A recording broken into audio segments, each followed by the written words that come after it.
This video explains how departure planning works for safari and trekking tour operations. Everything discussed here is conceptual, based on common operational workflows, and shown for educational purposes. No real client data and no sensitive operational information are used.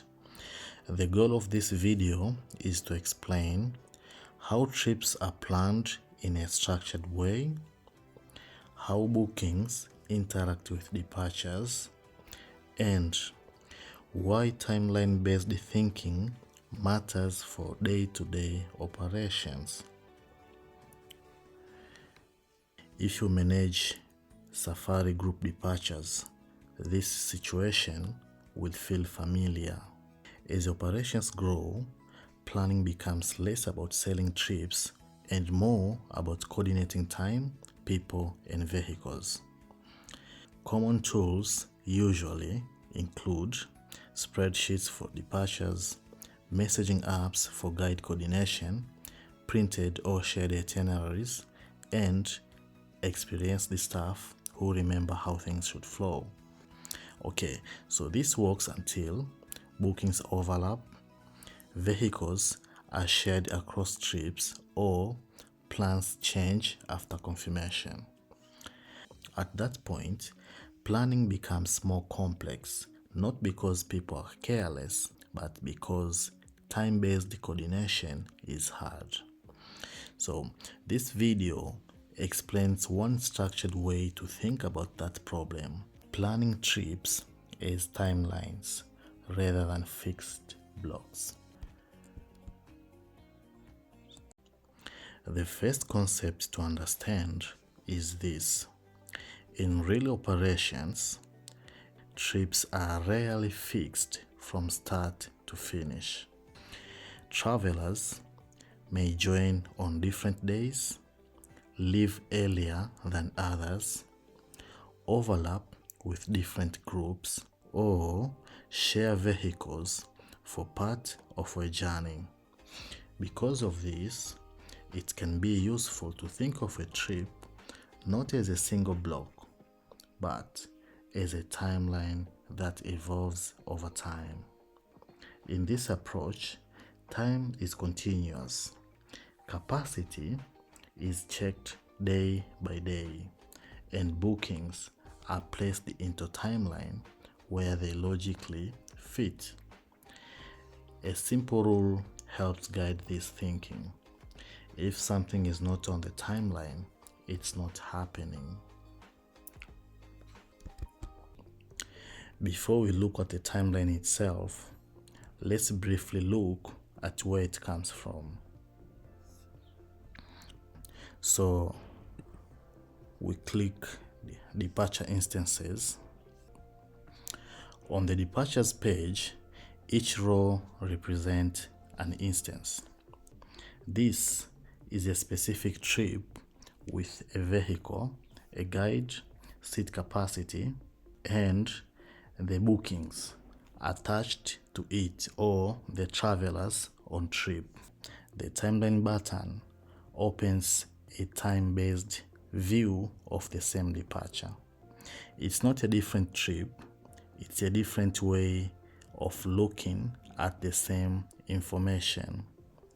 So this view is list-based, and this one is time-based. Okay, so let's open. Now let's orient ourselves inside the timeline view. At the very top, you will notice a number, for this case 39. This is a departure instance number, or you can call it a trip number. Changing this number instantly loads another departure timeline. No need to navigate back and forth. So for example, right now, let's say we want to change the departure instance into this one. So this one is number 40. Okay, it's this departure instance with different parameters. But let's say I want to switch back to the previous one. I don't need to do all the navigation stuff. I'll just need to know the number. So for example, this one, then I click load timeline. So you see, it has loaded. So you can think of it as teleporting between trips. So this is very useful when managing multiple departures, or comparing timelines, or responding quickly to changes. Before we look at the time blocks, we need context. The summary card tells you the trip status. Okay, we have the trip number, the trip status, the start date, the vehicle assigned and its capacity, max capacity, and the assigned guide. This summary answers one simple question: what trip am I looking at right now? Everything below this section belongs to this specific departure. Let's look at the top row of the timeline. Each column represents a calendar day. So for each day, you see the date, the park, and if you actually hover, you see the current parks count versus capacity to answer instantly. Is this day full? Can another booking fit here? Okay. Let's look at the booking themselves. Each colored bar represents one booking. So from the bar, you can already see booking name or client's name, number of travelers, and duration. When you hover over a booking, you also see the client's name when full, the number of travelers, and the booking status. Okay. You will also notice an action here, detach. This means bookings can be removed easily and safely without deleting data and without breaking the trip. Now that we understand how to read a timeline, the next question is obvious.